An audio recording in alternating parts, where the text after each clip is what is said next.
जय हिंद साथियों, स्वागत है आप सभी का हमारे YouTube चैनल ज्ञान आरबीएल में।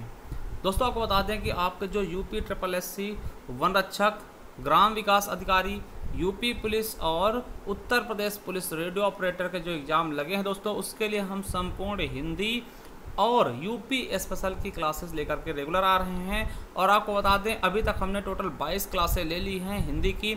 आज हमारी 23वीं नंबर की क्लास है, ठीक है। और आपको बता दें, आज से दोस्तों आपके फॉर्म आ चुके हैं यूपी ट्रिपल एससी पेड के। किसके? यूपी ट्रिपल एससी पेड के एग्ज़ाम के फॉर्म आ चुके हैं दोस्तों।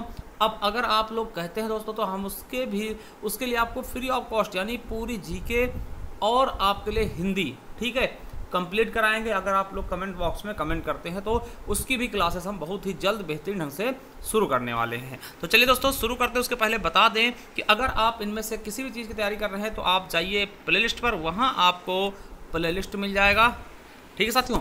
आप तुरंत आएंगे तो ये ऐसा मिलेगा, UP triple SC video and one रक्षक संपूर्ण हिंदी। यहाँ पर दोस्तों आपके यूपी ट्रिपल एससी वीडियो और वन रक्षक के लिए संपूर्ण हिंदी मिल जाएगी, क्योंकि इसमें हमने पत्र लेखन भी पढ़ाया है, ठीक है। तो पत्र लेखन जरूरी है। और अगर दोस्तों आप अन्य किसी एग्जाम की तैयारी कर रहे हैं, चाहे यूपी एसआई हो, यूपी पुलिस हो, यूपी एएसआई हो या फिर असिस्टेंट रेडियो ऑपरेटर हो, तो आप उसके लिए इस वाले प्लेलिस्ट को पढ़ सकते हैं संपूर्ण हिंदी के लिए, ठीक है। उसके अलावा मैं बता दूं दोबारा से कि उत्तर प्रदेश स्पेशल की क्लासेस हम इस पर दे रहे हैं, तो इसे आप देखिएगा, बेहतरीन ढंग से समझ में आएगा। तो चलिए शुरू करते हैं आज की इस वीडियो को। देखिए दोस्तों, हम शुरू कर रहे थे किससे? अविकारी शब्द, जिसको हम अव्यय शब्द बोलते हैं। और अविकारी शब्द में हमने क्रिया विशेषण पढ़ लिया था। हमने बताया था कि अविकारी शब्द के भी 4 भेद होते हैं: क्रिया विशेषण, संबंध बोधक, समुच्चय बोधक और विस्मयादि बोधक। तो हम पहले क्रिया विशेषण देख चुके हैं, अब देखेंगे संबंध बोधक, ठीक है। चलिए संबंध बोधक की परिभाषा अगर बात करते हैं दोस्तों, देखिए संबंध बोधक और समुच्चय बोधक में बहुत ज़्यादा बच्चे कंफ्यूज होते हैं। तो मैं आज आपको ऐसा सिखा दूंगा दोस्तों कि आप कभी भी आज के बाद ये सब भूल ही जाएंगे, भूलना ही भूल जाएंगे, ठीक है।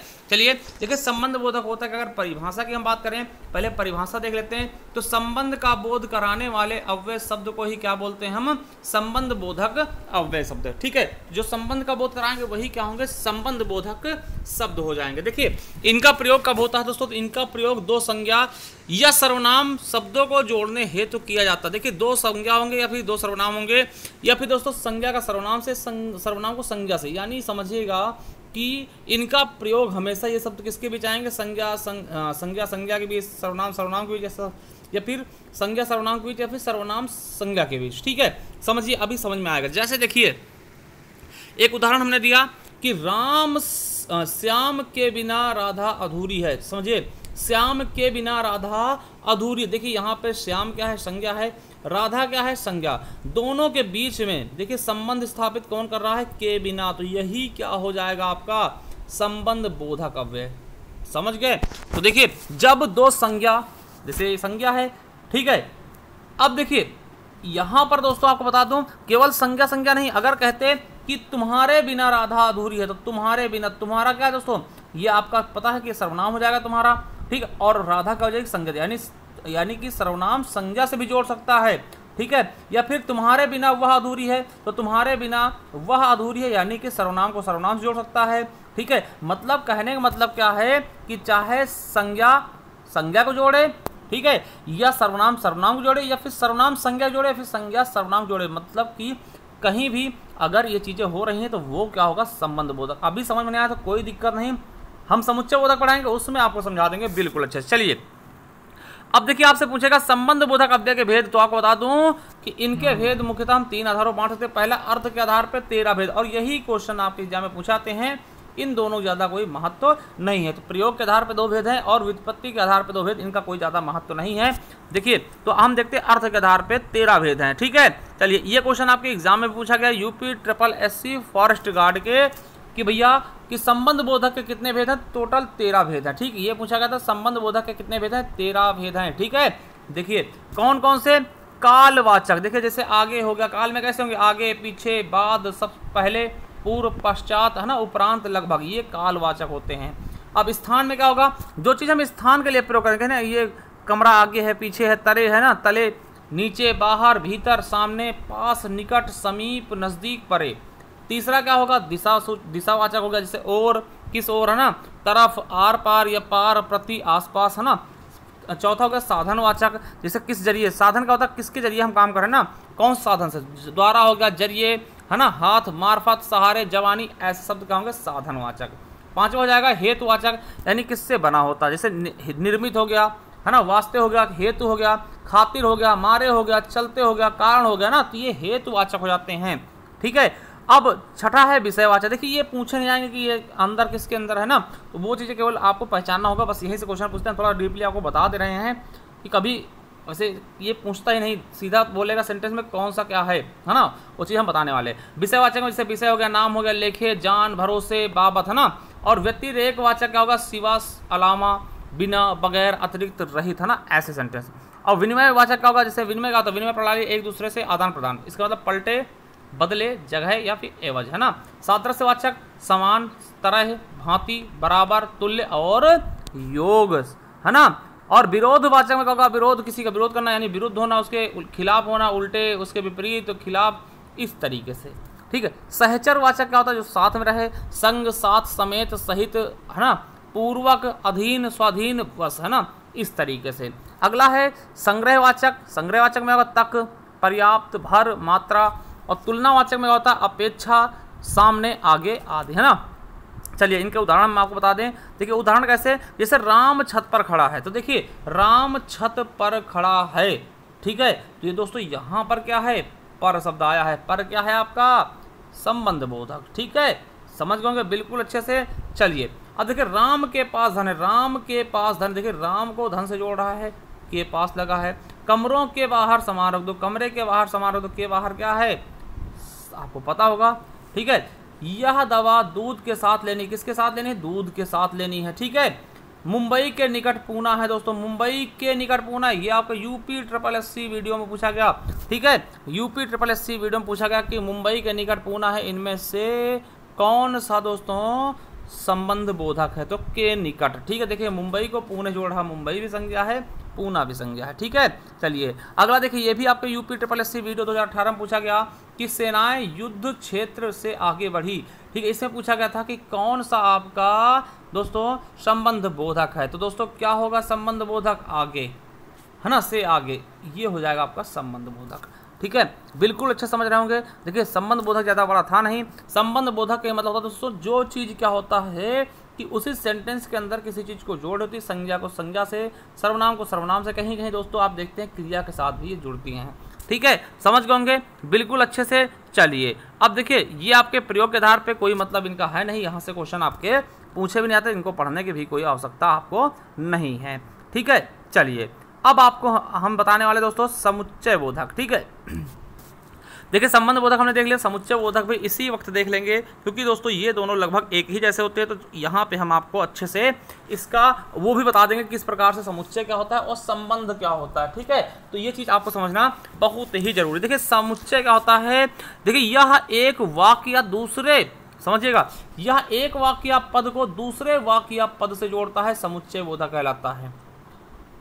अब समझना यहाँ पे ये क्या करता है दोस्तों, किसी वाक्य को दूसरे वाक्य से जोड़ेगा, किसी पद को दूसरे पद से जोड़ेगा। ठीक है, आपके ये देखिए इसका परिभाषा ही दोस्तों वीडियो के एग्जाम में पूछा गया कि वह क्या होता है जो एक वाक्य को दूसरे वाक्य से जोड़ता है दोस्तों, समुच्चय बोधक कहलाएगा, संबंध बोधक कहलाएगा, है ना, इस तरह से पूछा गया। तो ये आपका परिभाषा ही एग्जाम में पूछी गई यूपी SSC वीडियो के। ठीक है, अब या फिर कह सकते हैं दो उपवाक्यों के मध्य जोड़ने के लिए किसका प्रयोग होता है दोस्तों, उसे ही क्या बोलते हैं आपके समुच्चय बोधक। जैसे एक उपवाक्य है दोस्तों, फिर यहाँ पे कुछ चीज़ जोड़ी जाएंगी, फिर उपवाक्य फिर जोड़ी जाएंगे, तो ये दोस्तों क्या होता है, यही जो बीच में होते हैं ना, इन्हीं को हम क्या बोलते हैं, समुच्चय बोधक। समझ गए। देखिए जैसे समझिए हमने क्या कहा कि राम खाता है, एक सेंटेंस पूरा है, एक सेंटेंस पूरा है, श्याम खेलता है, एक सेंटेंस पूरा है, राधा पढ़ रही है। ठीक, ये भी एक सेंटेंस। देखिए तीन सेंटेंस है और तीनों सेंटेंस को कैसे जोड़ रहे हैं, यहाँ पे और से जोड़ रहे हैं, यहाँ पे तथा जोड़ रहे हैं ना। राम खाता है और श्याम खेलता है दोस्तों, तथा सीता पढ़ रही है दोस्तों। ये जो और तथा है ना, ये समुच्चय बोधक है। समझ गए कि समुच्चय बोधक क्या है, जो दोस्तों एक सेंटेंस को दूसरे सेंटेंस से जोड़ता है, वही क्या होता है, समुच्चय बोधक। एक वाक्य को दूसरे वाक्य से जोड़ेगा। नहीं समझ में आया कोई दिक्कत नहीं, दूसरा समझिए। देखिए सूर्य निकला पक्षी उड़ने लगे। देखिए ये सूर्य निकला एक अपने आप में दोस्तों वाक्य है, सूर्य निकलने को हम समझ सकते हैं कि भैया कोई सूर्य है जो निकलता है ना। और दूसरा देखिए ये भी एक वाक्य है, पूरा वाक्य है, पक्षी उड़ने लगे। पक्षी उड़ना दोस्तों एक वाक्य खुद में है, ठीक है। मगर दोस्तों इनको हम चाहते हैं कि एक ही सेंटेंस में फिरो दें, तो एक ही सेंटेंस में इनको हमें एक ही वाक्य बनाने के लिए क्या करेंगे, इसको किसी सहारे से जोड़ना पड़ेगा, और वही जिस सहारे जोड़ते हैं वही हम क्या होता है, उसी को क्या बोलते हैं, समुच्चय बोधक। जैसे सूर्य निकला और पक्षी उड़ने लगे दोस्तों, तो और क्या है, यही समुच्चय बोधक है, ठीक है। अब देखिए समझिएगा, अभी थोड़ा सा और समझाते हैं, उसके बाद हम आपको समुच्चय बोधक और संबंध बोधक में अंतर बताएंगे, ठीक है।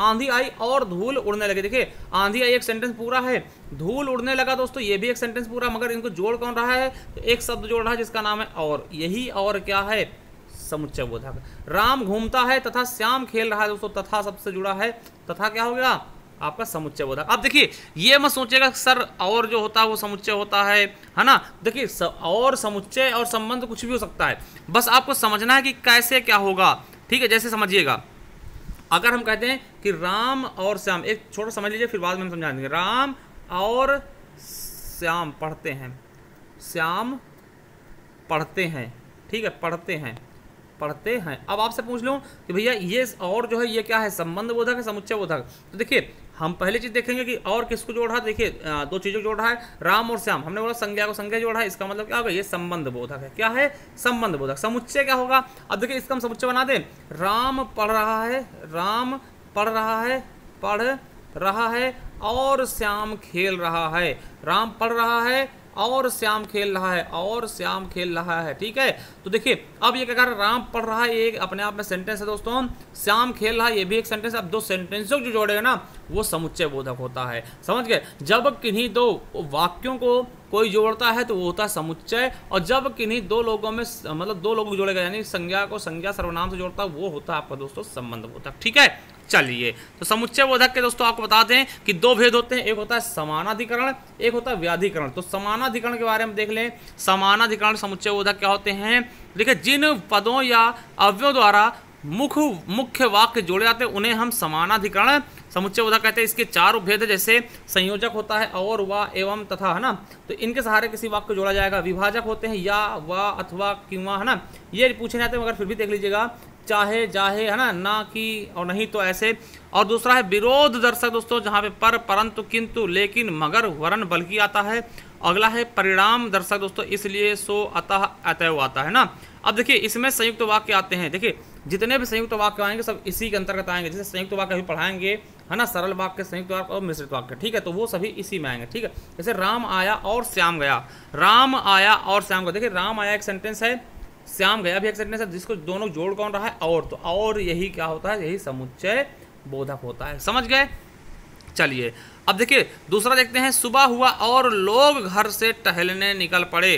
देखिए सुबह हुआ एक सेंटेंस है, लोग घर से टहलने निकल पड़े ये भी एक सेंटेंस है, दोनों जोड़ कौन रहा है, और, तो ये क्या होगा, समुच्चय हो गया, ठीक है। अगला है राम पास नहीं लेकिन पास हो गया, राम पास नहीं लेकिन पास हो गया दोस्तों, राम पास नहीं लेकिन पास हो गया दोस्तों, पास हो गया, राम पास नहीं। देखिए दो सेंटेंस है, इनको जोड़ रहा कौन, लेकिन, तो लेकिन क्या हो गया आपका, समुच्चय बोधक। अगला है वह आया और मैं गया। देखिए वह आया एक सेंटेंस है, मैं गया भी एक सेंटेंस है, दोनों को कौन जोड़ रहा, और, तो ये और क्या है, समुच्चय बोधक। ये आपके यूपी SSC वीडियो 2018 के एग्जाम में पूछा गया क्वेश्चन है। चलिए तो अब व्याधिकरण देख लें। देखिए जिन पदों या अवयवों के मेल से एक मुख्य वाक्य में एक या अधिक आश्रित उपवाक्य जोड़े जाते हैं उन्हें हम व्याधिकरण समुच्चय बोधक कहते हैं। इनके चार उपभेद हैं। पहला है कारण बोधक, कारण में क्या होता है, क्योंकि, ज्योंकि, है ना, इसलिए, कि, उद्देश्यवाचक में कि, जो, ताकि, और संकेतवाचक में जो, तो, यदि, तो, यद्यपि, तथापि, चाहे, परंतु, की, है ना, ऐसे सेंटेंस आएंगे। स्वरूप में की, जो, अर्थात, माने, है ना, याने आदि इस तरह से आते हैं। देखिए अब देखिए ये वाले जो होते हैं ये इसमें दोस्तों मिश्रित वाक्य आते हैं। क्यों, क्योंकि इसमें दोस्तों आपको बता दें कि इसमें एक से ज़्यादा भी वाक्य जोड़ते हैं, ठीक है, तो इसमें मिश्रित वाक्य आते हैं। किसमें दोस्तों, तो आपको बता दें, देखिए दोबारा आपको बता दें, देखिए एक होता है हमारा समानाधिकरण। समानाधिकरण में दोस्तों कौन से वाक्य आते हैं, तो समानाधिकरण में संयुक्त वाक्य आएंगे, समानाधिकरण में संयुक्त वाक्य आते हैं ज़्यादातर, और जुड़ता है ना। और आपको बता दें व्याधिकरण में दोस्तों मिश्रित वाक्य आएंगे, ठीक है। चलिए अब देखिए, जैसे जो लड़का कमरे में बैठा है वह मेरा भाई है, ठीक है, जो लड़का कमरे में बैठा है वह मेरा भाई है। देखिए ये सभी क्या है, इसी में आएंगे ना। जब तक आप आओगे तब तक वह चला जाएगा ना, जब और तब, जब और तब, है ना, तो ये चीज़ें हैं। अब देखिए अब आपको हम बताना चाहते हैं संबंध और समुच्चय बोधक में अंतर क्या होता है। तो समुच्चय बोधक क्या होता है दोस्तों, समुच्चय बोधक क्या होगा, दो वाक्यों को जोड़ेगा, ठीक है। समुच्चय बोधक क्या होगा, दो वाक्यों को जोड़ेगा, जैसे राम गया सीता आई, ये दो वाक्य राम गया और सीता आई, ये हो जाएगा ना। और दोस्तों संबंध बोधक दो शब्दों को जोड़ता है, जैसे राम और सीता, समझिए ये होता है संबंध बोधक। अब देखिए मैं इसमें बताने जा रहा हूँ, देखिए महेश और राम पढ़ते हैं और राधा भोजन बना रही है। देखिए यहाँ पे और सब दो बार आया है, अब दोनों में कौन कौन सा क्या है ये बताइए। देखिए राम और श्याम पढ़ते हैं, अब देखिए ये और किसके किसके बीच, महेश और राम के बीच, ठीक है। तो महेश और राम के बीच यानी दो शब्दों को जोड़ रहा, कहीं ना कहीं राम शब्द है महेश शब्द, दो शब्दों को जोड़ा, यानी ये संबंधवाचक हो जाएगा। ये क्या होगा, संबंध बोधक हो गया। क्या हो गया, ये संबंध बोधक हो गया दोस्तों। और देखिए राम और महेश पढ़ते हैं और सीता भोजन बना रही, राधा भोजन बना रही दोस्तों, तो ये और जो है इन दोनों सेंटेंसों को जोड़ रहा है कि महेश और राम पढ़ते हैं और राधा भोजन बना रही, ये वाला जो है दोस्तों ये दो वाक्यों को जोड़ रहा है, इसीलिए ये क्या होगा, ये समुच्चय बोधक होगा। आई होप आप बहुत अच्छे समझ पाए होंगे कि हम कहना क्या चाह रहे हैं और कह क्या रहे हैं, ठीक है। तो ये क्वेश्चन आपके लिए दोस्तों आपके एग्जाम में पूछा गया है, तो इसको आप हमें ज़रूर बताइएगा, इसका आंसर कमेंट बॉक्स में कमेंट करिएगा कि दो शब्दों, देखिए जो शब्द वाक्यों, वाक्य तथा शब्दों को जोड़ते हैं उन्हें क्या कहते हैं, ठीक है, समझ गए। जो शब्द वाक्यांशों, वाक्य तथा शब्दों को जोड़ते हैं उन्हें क्या कहते हैं। उत्तर प्रदेश वन रक्षक की परीक्षा में पूछा गया व्याधिकरण या फिर संबंध बोधक, समुच्चय बोधक या फिर विस्मयादि बोधक क्या है, हमें कमेंट बॉक्स में एक बार कमेंट करिएगा, ठीक है। और आपको बता दें कि साथियों ये हमारी ई बुक है, अगर इसे आप परचेस करना तो परचेस कर सकते हैं सभी एग्जाम के लिए, चाहे वो पेट हो, है ना, नेट हो, टीजीटी, पीजीटी, यूपीएसआई, लेखपाल, यूपी टेट, सुपर टेट, सभी एग्जाम के लिए दोस्तों आपको यूपीएसआई और फॉरेस्ट गार्ड सभी एग्जाम के लिए मोस्ट इंपॉर्टेंट। इसमें देखिए आपको 50 रुपये मिल जाएगा, देखिए पीडीएफ के रूप में मिलेगा ये, ठीक है। क्या क्या होगा, इसमें आपको वर्णमाला पूरा मिलेगा, विकारी शब्द यानी संज्ञा, सर्वनाम, क्रिया, विशेषण, अविकारी शब्द में समुच्चय बोधक, संबंध बोधक, विस्मयादि बोधक, निपात, वाक्य हो जाएगा, लिंग, वचन, कारक, काल, वाच्य, संधि, समास, रसछंद, अलंकार, रचनाएं। इसके अलावा जैसे कि आपका एकार्थी, अनेकार्थी, विलोप शब्द, है ना, पर्यायवाची और समानार्थी, सभी चीज़ें आपको इसमें मिल जाएंगी। आपको बता दें अगर इसे परचेज करना है दोस्तों, ये हमारा व्हाट्सअप नंबर है दोस्तों, इस पर आप स्क्रीनशॉट भेज के हमसे परचेज कर सकते हैं दोस्तों। आप पहले इसी नंबर पर क्या करिए, गूगल पे, फ़ोन पे, पेटीएम 50 रुपये कुछ भी करके आप हमारे इसी नंबर पे स्क्रीनशॉट भेज के दोस्तों हमसे ये पीडीएफ प्राप्त कर सकते हैं, या फिर दोस्तों हम लिंक नीचे दे रहे हैं, वहाँ से आप डायरेक्ट भी इसको परचेस कर सकते हैं। थैंक यू, धन्यवाद, मिलते हैं किसी नेक्स्ट वीडियो में, तब तक के लिए जय हिंद, जय भारत, वंदे मातरम, thank you, love you all.